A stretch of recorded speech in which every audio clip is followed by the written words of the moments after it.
एक छोटी सी बात हम निवेदन करें। भगवान शंकराचार्य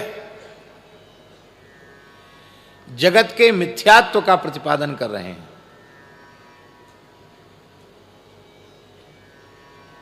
सत्यम ब्रह्म जगन मिथ्या जीवो ब्रह्मैव नापरा।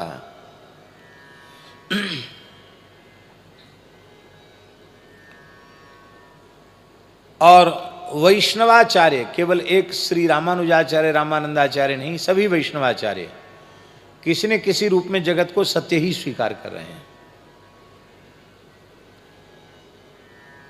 आप लोग कहेंगे तो बड़ा भारी झगड़ा, एक कहता एकदम मिथ्या है, एक कहते सत्य है। तो मिथ्या कहने वाले का मिथ्या कहने में प्रयोजन क्या है और सत्य कहने वाले का सत्य कहने में प्रयोजन क्या है, ये विचार करो तो झगड़ा नहीं है।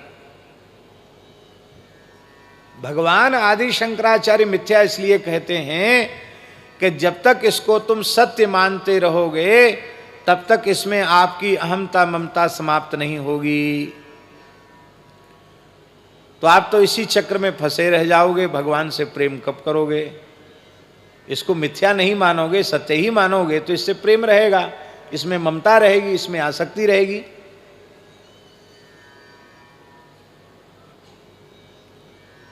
तो फिर निर्माण मोहा जित संग दोषा अध्यात्म नित्या विनिवृत्त कामा द्वंद्वैर विमुक्ता सुख दुख संगैर गच्छन्त मूढ़ा पद्मव्यम तत्, उस अव्यय पद को कैसे प्राप्त करोगे?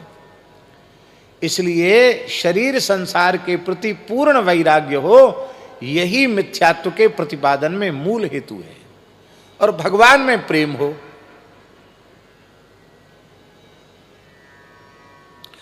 अब आप कहेंगे वैष्णवाचार्य जगत को सत्य क्यों मानते हैं?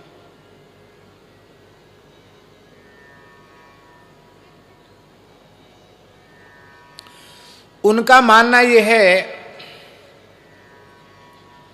कि कथा प्रवचन में चाहे जितना कह दो मिथ्या मिथ्या मिथ्या,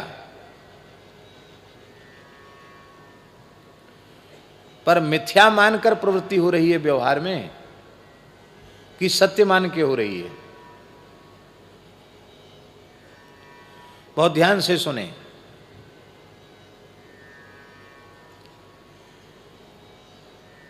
जगत मिथ्या है तो जगत में होने वाले सभी कार्य मिथ्या हैं। फिर श्री राम मंदिर के लिए भी आंदोलन क्यों?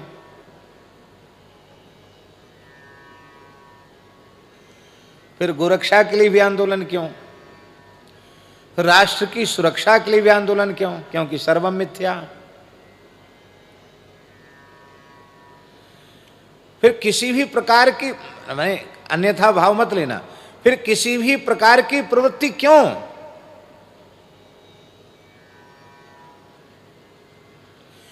तो हम सर्वथा मिथ्या मानकर व्यवहार नहीं कर रहे हैं, हमारा व्यवहार सत्य मानकर हो रहा है।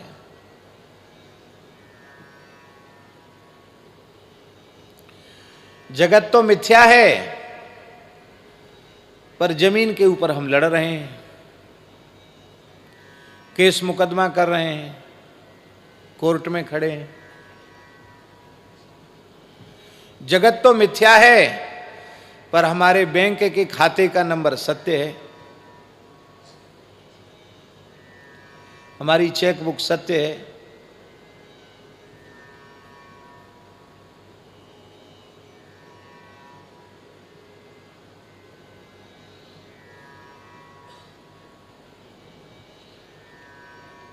बड़ी विनम्रता पूर्वक पूज्य संतों के चरणों में प्रणाम पूर्वक निवेदन किया जा रहा है, इस सब को अन्यथा न माने। इसीलिए जिन महानुभावों ने जगत को मिथ्या कहा है, उन्होंने भी व्यवहार काल में इसे मिथ्या नहीं माना, उन्होंने भी व्यवहार काल में सत्य माना। इसलिए व्यावहारिक रूप में यह सत्य है, पारमार्थिक रूप में यह मिथ्या है।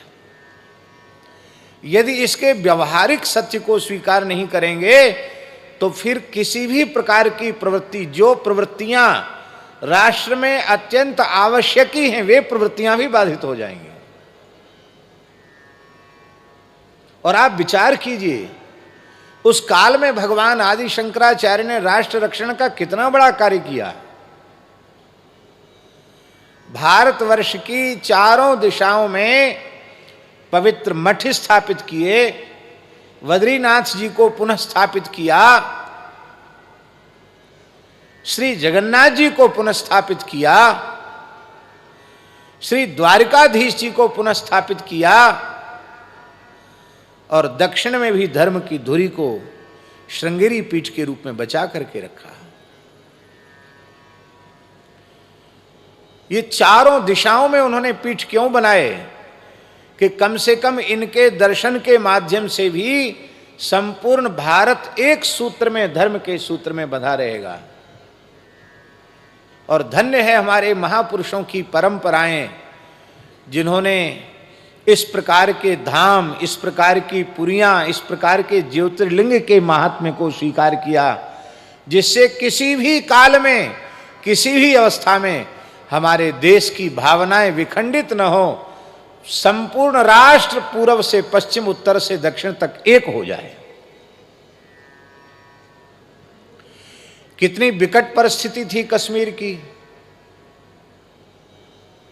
पर क्या श्री अमरनाथ भगवान का दर्शन रुका?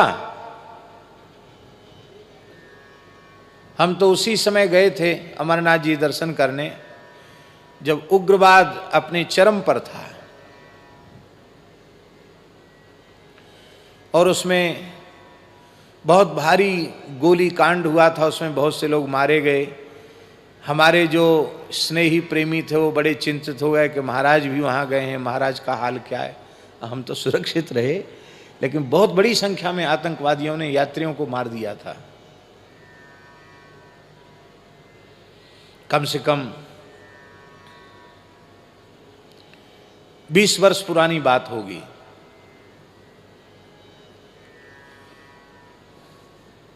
और आप इसी से अनुमान कर लीजिए कि अनंतनाग में हमने एक व्यक्ति से पूछा कि इस गांव का नाम क्या है, तो उस व्यक्ति ने कहा इस्लामाबाद। क्या कहा? इस्लामाबाद कहा। तो हमको इतना तो पता है ही कि इस्लामाबाद भारत में नहीं है। हमने कहा वो तो पाकिस्तान में है। तो वो एक खच्चर वाले से पूछा था, दूसरे खच्चर वाला उससे बोला, ए चुप हो जा, बाबा जी से कुछ मत बोल, फौजी सुन लेगा तो हमारी हड्डी पसली तोड़ देगा। ये मैंने अपने कानों से सुना। तब पता चला कि पहलगाम, अनंतनाग, इन्होंने अपने अपने ढंग के नाम रख रखे हैं।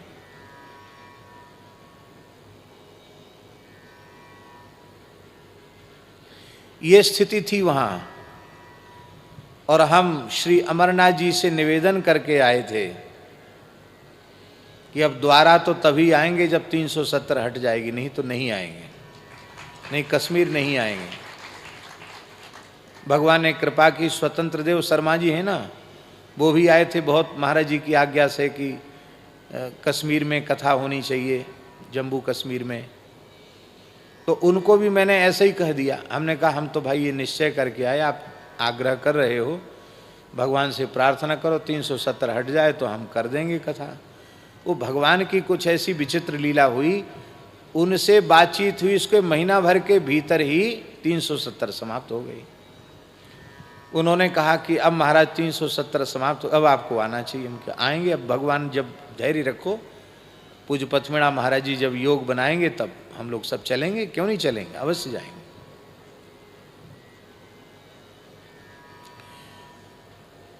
यदि अमरनाथ वहां न होते,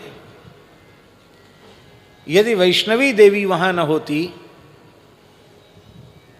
तो क्या हिंदुओं का तीर्थ यात्रा के नाम पर, देव दर्शन के नाम पर वहां आवागमन होता? और इतना भी आवागमन नहीं होता तो क्या कश्मीर हमारे हाथ में रहता? इसलिए इन तीर्थों की बड़ी भारी भूमिका है पूरे राष्ट्र को एक करने में,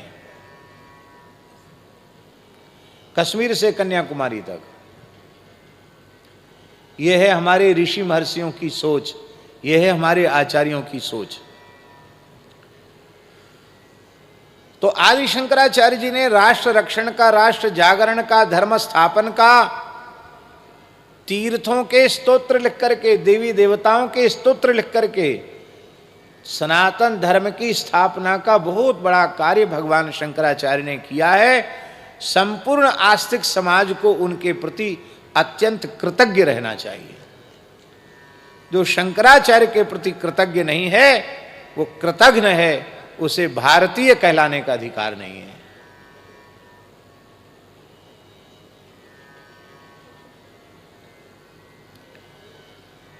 अब वैष्णवाचार्य सत्य क्यों मानते हैं, यही चर्चा कर रहे थे ना। वो इसलिए मानते हैं कि आप कथा प्रवचन में, वेदांत चिंतन में भले ही मिथ्या मिथ्या कहो, पर व्यवहार में सब सत्य मानकर ही व्यवहार किए चले जा रहे हैं। तो इससे अनासक्ति होना, इसमें कठिनाई है। तो क्यों ना इस जगत को भगवद रूप मान लो। हरिरेव जगत जगदेव हरि, हरितो जगतो नहीं भिन्न तनु। शुद्ध अद्वैत का मतलब क्या है व्यासी? अद्वैत माने क्या होता है? अद्वैत माने होता है दो के भाव को कहेंगे द्विता, द्वयोर भावो द्विता, द्विता एव द्वैतम। नए समास कर देंगे तो न द्वैतम इति मद्वैतम, जिसमें द्वैत नहीं है उसको अद्वैत कहेंगे। अब शुद्ध शब्द लग गया। इसका मतलब है, श्री वल्लभाचार्य जी कहते हैं ये जीव जगत दूसरा है ही नहीं, शुद्ध परमात्मा ही इसके रूप में प्रकट है। इसलिए सारा जगत श्री कृष्ण का विलास है, लीला विलास है। भगवान ही जगत बने हुए हैं, सीधे शब्दों में कहें तो। अब भगवान के स्वरूप में हम इसको देखें तो हमें मिथ्या कहने की आवश्यकता नहीं है। दूसरी बात, हम जगत को कहेंगे जगत मिथ्या है, तो कहने वाले के जवान पे ताला तो आपने लगा नहीं रखा है।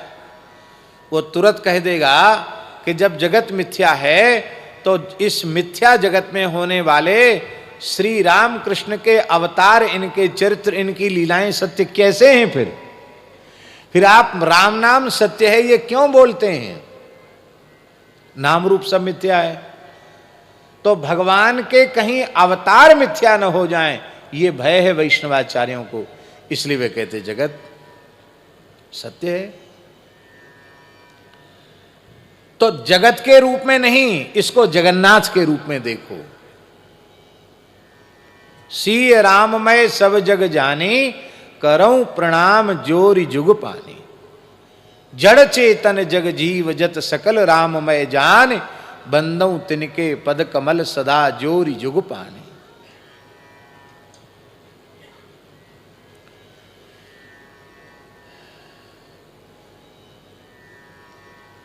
कहीं जीव भगवान की लीला कथा में अश्रद्धालु न हो जाए, क्योंकि भगवत लीला कथा श्रवण से ही भगवत रति होगी। यह तो भगवान में प्रेम हो, यही भाव है वैष्णवाचार्यों का जगत को सत्य कहने में। और शरीर संसार के प्रति ममता छूटे, भगवान से प्रेम होवे, यही भाव है शंकराचार्य जी का जगत को मिथ्या कहने में। क्या झगड़ा है बताओ? वे भी चाहते हैं सबका भगवान से प्रेम हो जाए, वैष्णवाचार्य भी कहते सबका भगवान से प्रेम हो जाए, तो झगड़ा कहां है?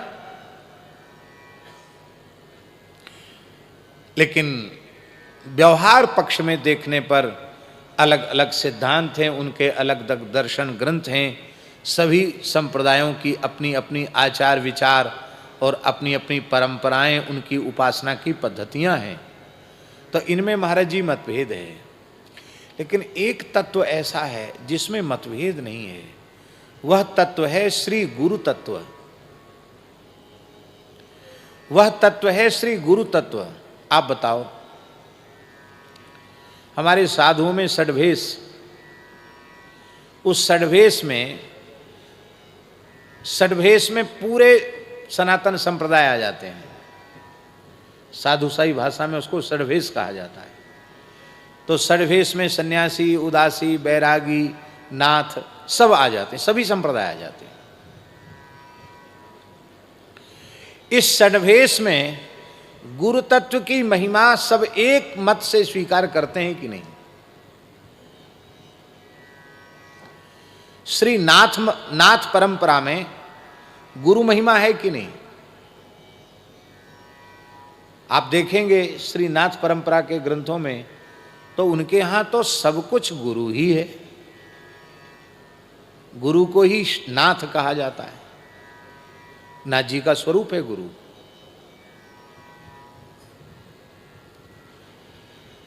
श्री शंकराचार्य सब कुछ मिथ्या कह रहे हैं, पर गुरु महिमा के संबंध में वो नहीं कहते कि गुरु महिमा गुरु तत्व मिथ्या है। गुरु महात्म्य को वे भी स्वीकार करते हैं, सभी गुरु महात्म्य को स्वीकार करते हैं। तो गुरु महिमा के संबंध में किसी का किसी सिद्धांत से मतभेद नहीं है, गुरु महात्म्य को सबने एक मत से स्वीकार किया है। और महाराज जी यही एक विशेष बात है। दूसरा एक तत्व है गो तत्व। इस गौ तत्व की महिमा के संबंध में भी किसी भी आस्तिक संप्रदाय में किसी प्रकार का मतभेद नहीं है।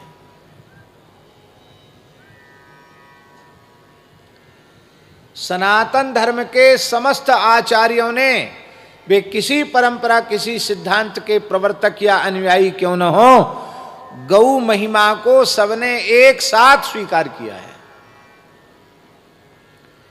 अभी स्वामी परमहंस महाराज बता रहे थे, कहाँ की बात बता रहे थे कि वहां भी वृषभ की पूजा होती थी। कहाँ? हाँ, यहूदियों के धर्म में आप बता रहे थे हैं? हाँ, आप बाइबिल का कह रहे थे कि बाइबिल में भी गो महिमा एक जगह वर्णित है। तो हमारे कहने का प्रयोजन यह है कि जो सनातन धर्म से इतर परंपराएं हैं, उन इतर परंपराओं में भी गौ के महात्म्य को स्वीकार किया गया है। और महाराज जी इन इतर परंपराओं में किसी न किसी रूप में गुरु महात्म्य को भी स्वीकार किया गया है। इनमें भी पीर फकीर होते हैं कि नहीं? इनमें भी इनके धर्माचार्य होते हैं कि नहीं? उसी को गुरु कहा जाता है। तो गुरु महात्म्य और गो महात्म्य, इस संबंध में किसी के भी विचारों में मतभेद नहीं है। सबने एक स्वर से स्वीकार किया है, वैदिक सनातन धर्म की जड़ का नाम है गाय, और जड़ रहेगी तो ही वृक्ष रहेगा हरा भरा। छिन्ने मूले नैव पत्रम न शाखा। इसलिए गोरक्षा उस पर मुगल काल से लेके अंग्रेजी शासन तक और देश के स्वतंत्र होने से अब तक जो संत महापुरुष हैं, विशुद्ध राष्ट्र भक्त हैं, उनके चित्त में ये भावना अवश्य बनी रहती है कि धर्म प्राण भारतवर्ष की धरा गोवध के कलंक से विमुक्त होनी चाहिए।